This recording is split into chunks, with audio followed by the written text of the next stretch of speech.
aqui, né, a parte de cima da tabela do campeonato, que ficou embolado por muito tempo, por poucos pontos, os times variando muito de posição, né, cada rodada. Finalmente a gente começa a ver aqui três pelotões diferentes, né? Botafogo, Palmeiras e Fortaleza disparando nesse primeiro pelotão com 57, 56, 55 pontos, respectivamente. No segundo pelotão do meio aqui, esse primeiro pelotão brigando pelo título, obviamente. Segundo pelotão já brigando por uma vaga direta na Libertadores e possivelmente por uma vaga na pré-Libertadores, né? Que é Flamengo com 48, São Paulo 47. Note aqui que de Fortaleza para o Flamengo, terceiro para o quarto, já são 7 pontos de diferença. Então, realmente vai ficando distante a chance do Flamengo de brigar por título, né? Então, a briga é mais com o São Paulo, que está com 47, Bahia 45, Internacional 45 também, Cruzeiro, que está jogando nesse exato momento, que está até o momento empatando aí na 44, e aí o terceiro pelotão, que já vai, aqui vai se garantir mesmo, vai ter que se contentar com a vaga na Sul-Americana ou torcer por um eventual G9, que eu não acredito que vai acontecer, mas é possível, caso o Cruzeiro ganhe a Sul-Americana, né? E se manter nessa posição. Vasco com 36, Atlético Mineiro 36, Criciúma 35, Bragantino 33, Juventude 33, Grêmio 32 e Atlético Paranaense 31, 15º já.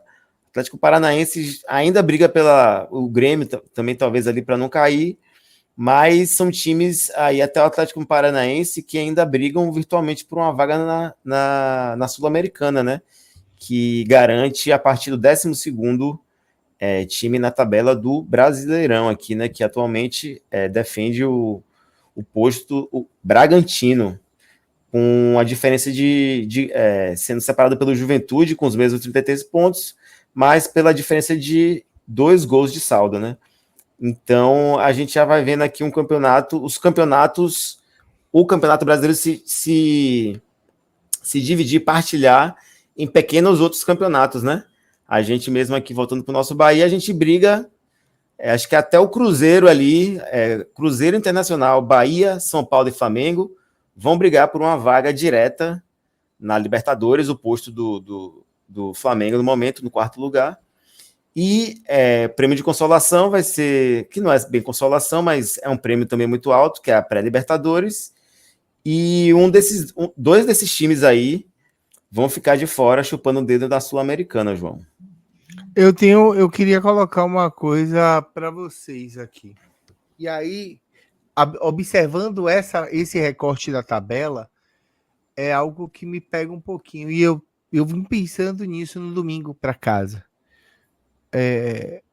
A obsessão do Bahia é a Libertadores e todo mundo quer a Libertadores. E tudo que a gente viveu até o momento, a Libertadores seria um prêmio de consolação. Do tipo, vivemos tudo que poderíamos viver, estamos até aqui, hoje iremos para a Libertadores, parabéns por isso. Ou é o grande objetivo por isso. E Rogério, nas suas entrevistas, ele minimiza um pouco a questão do que se refere ao que ele perdeu lá atrás, Baiano e Nordeste.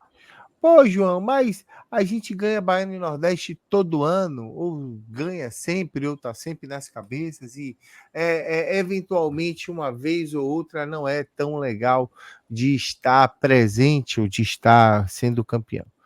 Mas para pensar numa coisa. Qual é a grande chance do Bahia hoje ser gritar campeão? Não é Baiano e Nordeste? Dentro da nossa realidade, independente do grupo City ou não, é Baiano e Nordeste. A gente ir a uma Libertadores é um feito muito legal, 35 anos que a gente não vai. A nossa melhor campanha em pontos corridos até hoje é essa de agora, até o momento, porque faltam 10 rodadas, então falta muita coisa para a gente andar, tem muita lenha para a gente queimar, muita coisa vai ser feita e o Bahia vai conseguir um papel interessante.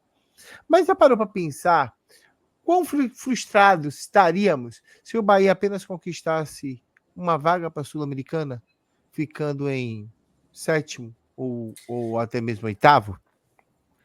Eu ficaria frustrado, eu ficaria. Mas é isso. Se a gente parar para observar, e aí existem 2 pesos e 2 medidas, e o primeiro peso dessa medida é: nós queremos a Libertadores para salvar o ano catastrófico que o Bahia viveu. Ponto. Nós não temos condição hoje, com esse G4, de manter numa Libertadores ou de classificar numa Libertadores, tendo em vista o elenco que a gente está jogando brasileiro hoje. É um elenco cheio de lacunas. E tendo em vista também que a janela de transferências que foi feita para o Bahia, que poderia galgar o Bahia em um lugar maior, não foi feita. Essa janela ela foi diminuta. Pronto. Esse ponto aí é um ponto muito interessante. Eu ia chegar nele também, João. O Grupo City fala muito de oportunidades, né? Especialmente falando de mercado de transferências. Muitas vezes a gente viu o Cadu Santoro falando, especialmente na época do Lúcio, né? Que não tinha prospecção de contratar mais ninguém, mas viu uma oportunidade de mercado na compra do uruguaio. Então eles foram lá, investiram, provavelmente imaginaram ou realizaram que seria um bom investimento, que eles vão lucrar com isso no futuro, com a possível vida desse jogador. Então se falou muito de oportunidade, mas uma oportunidade, filosofia de oportunidade seletiva, porque a oportunidade do Bahia até ganhar o campeonato se apresentou para a gente. Se apresentou no momento justamente da segunda janela de transferências. Não foi tipo, de repente, agora a gente entrou na disputa do título, faltando 10 rodadas para acabar. Não, foi no meio do meio para o início, inclusive, que o time teve seu melhor desempenho, chegou a co-liderança da tabela algumas vezes, né? Ficando atrás, na verdade, por questão de saldo de gol e tal. Mas o campeonato se apresentou para o Bahia para estar ou numa posição como Fortaleza, já com a vaga direta para a Libertadores concretizada, assim, muito sólida, ou de estar disputando o título de fato, né? Poderia até não ganhar, mas poderia disputar, poderia de repente ganhar.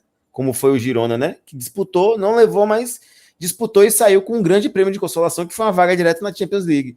Então, se o Bahia tivesse se movimentado, ele nem precisava de muita coisa. Eu acho que se tivesse chamado ali 2 peças, talvez 3, o Bahia a gente podia estar em outro patamar aqui agora. Por exemplo, um meia reserva de qualidade para substituir Cauli e Everton Ribeiro quando eles não estivessem em condições de jogo, como vai ser agora contra o Flamengo, por exemplo. Um atacante, que muita gente vem pedindo, né? Um 9 mesmo, finalizador. E, sei lá, talvez mais um zagueiro para compor ali no mesmo nível de Canu e Gabriel Xavier, até no nível um pouquinho maior.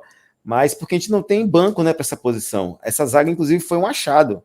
A gente não tinha uma zaga titular até uma boa parte do campeonato, diga-se de passagem. Então, com contratações pontuais, não precisava gastar 65 milhões em cada uma das contratações. O scout do City é muito grande, pô. Se eles quisessem mesmo, eles tinham trazido gente ou por empréstimo, ao caso do Alex Telles mesmo. Não, foi dada a preferência para o Bahia não quis. O cara chegou, fez 2 jogos, que machucou agora, né? Mas fez 2 jogos, 2 gols, várias chances criadas, passe. O cara chegou botando fogo ali pela esquerda, num esquema muito parecido que o Bahia joga, né? Segundo atacante ali pela esquerda, meio que no papel do Tassiano. Então, eu acho que teve falha da diretoria, sim, no sentido de ter deixado passar uma grande oportunidade. Não só no Brasileirão, mas na Copa do Brasil também. Imagina o Bahia se passa pelo Flamengo, estaria enfrentando um Corinthians agora que está lutando contra o rebaixamento e ainda disputa a semifinal da Sul-Americana. É um time fácil de se ganhar? Não é. Perdemos, inclusive, aqui dentro de casa para eles, né? Mas teria uma grande chance. E aí, passando para a final, pegando tanto o Vasco quanto o Atlético Mineiro, poderia ganhar muito bem, principalmente do Atlético Mineiro, que ganhamos várias vezes já, né? Então, 2 grandes oportunidades, eu acho que o Grupo City perdeu de galgar ou de disputar firmemente por deixar por uma omissão, uma prevaricação, digamos assim, no manejo do clube em relação a contratações, né? Com contratações pontuais, a gente poderia aqui estar falando, tendo outras discussões aqui sobre o Bahia, sobre o momento, a posição na tabela, o que estaria disputando, o que estaria em jogo ainda, falando de campanhas históricas, podendo já no segundo ano de SAF fazer, galgar feitos históricos, né? Lógico, é histórico chegar faltando 10 rodadas já livre do rebaixamento, ok, mas é um feito pequeno, eu acho, para o investimento que foi feito, né? Porque foi prometido do Grupo City. Então, eu acho que sim, Cadu Santoro, se essa mensagem chegar até você, não nada pessoal, mas eu acho que o grupo perdeu uma grande chance de fazer um ano histórico dentro do clube e acelerar vários passos esse processo de agigantamento da marca do Bahia. Eu vou discordar com você de alguma coisa. Primeiro que não me prometeram nada. Isso que me pega. Não, de fato, eles não prometeram, mas foi uma oportunidade, como eu falei, né? Eles prometeram Sul-Americana. Sul-Americana, prometeram. Eles não prometeram nada. No começo eles não prometeram nada. Eles ficaram muito aquém da promessa. Não vou falar nada, vamos trabalhar. E assim, eu questionei no off algumas pessoas do Bahia e elas me disseram o seguinte: pô, meu velho, o contrato é muito bom, mas quem paga a conta? Aí eu pensei cá comigo, e a resposta mal criada veio à ponta da língua, mas eu me privei a isso e pensei: vocês têm dinheiro? Eu quero jogadores. Eu gostaria de ver jogadores. Eu gostaria de ver atletas. Eu gostaria de ver um pouco mais de desempenho. Eu lembro de uma coletiva de Ceni que ele abriu a boca e disse: eu não tenho volante de força, eu não tenho atacante de beirada, estão todos lesionados, eu tenho que recorrer à base e eles não estão prontos, eu acho que isso não é certo. E chorou, e chorou, e chorou. E eu pensei: com menos você fez muito mais, e agora com mais você faz muito menos. Por quê? Mas eu pensei e eu guardei aquilo para mim.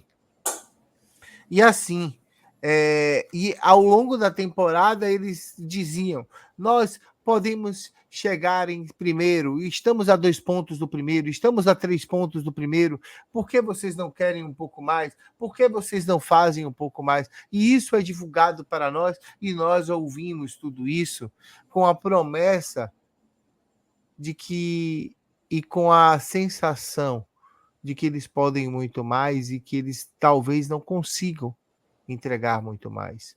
E aí a culpa é de quem entra em campo, mas a culpa é de quem também traz essa mentalidade para dentro do elenco, ou deles mesmos que não acreditam neles mesmos. Porque entendam, se eu acredito no que eu faço, eu continuo fazendo independente daquilo que me dizem. Se eu acredito no que eu faço, eu continuo batalhando à frente daquilo que eles dizem, aquilo que eles querem, aquilo que eles propõem, aquilo que eles acham. Não olho e não ouço o ponto negativo. Eu conversei com uma pessoa recentemente e essa pessoa me disse o seguinte: não volto para a internet porque eu não tenho casca para aguentar porrada. Eu falei: apenas abra a boca, diga o que tem que dizer e ignore o que tem que ser dito, o que é dito de lá para cá. Você tem a voz e você comunica. Quando você comunica, as outras pessoas elas assistem se quiserem. Se não quiserem, vai ter gente que vai querer. E o Bahia, ele quer. Ele pensa que quer. Ele finge que quer. E assim, a minha frustração é ver um campeonato que está tão subdividido, um grupo disputando o título, outro grupo disputando Libertadores, um outro grupo, claro, disputando Sul-Americana, e um outro grupo, claro, disputando para não cair. A minha primeira felicidade é: nossa, estou longe desse inferno. Nossa, estou longe do purgatório, mas o purgatório pode ser a minha realidade se o meu time não vencer jogos cruciais, como o jogo de logo mais contra o Flamengo. E assim, sim, vão para Fonte Nova com o espírito de apoio, mas como franco atiradores, como underdogs. Nós somos underdogs. Com certeza, com certeza. Nós não somos favoritos a esse jogo. É o único jogo São 3 jogos em casa com 3 montanhas muito grandes para escalar: Palmeiras, Flamengo e São Paulo. Dificilíssimas. Mas o Bahia é o mundo. Mas o Flamengo, para além de um baita elenco, conta também com possibilidades extracampo. O Palmeiras tem muito mais time que o nosso, e o São Paulo, o técnico deles, já encaixou a gente bonito e não vai permitir que a gente vença novamente. Concordo 100%, 100%. Lembrar... O Flamengo mesmo, a gente viu na Copa do Brasil, o Flamengo com o time praticamente inteiro reserva, todo esburacado, todo remendado, foi lá e ganhou da gente os 2 jogos, velho. E a gente sem não os fez principais jogadores, sem Arrascaeta, sem Pedro, sem De La Cruz, sem Michael Capenga, sem Cebolinha. Então e a gente não fez a gente gol perde um jogador, Everton Ribeiro, e aí o time já desmantela, sacou? Já perde muito, assim, já não é mais o mesmo time. O que eu quero deixar claro ao torcedor é: o ano ele pode ser muito mais frustrante do que ele se desenha. Porque a gente pode ficar sem Nordeste, ficou sem Nordeste, sem Baiano, morreu com a ilusão de uma semifinal de Copa do Brasil e pode ficar também sem a tão estimada Copa Libertadores de América. Podemos. É uma realidade.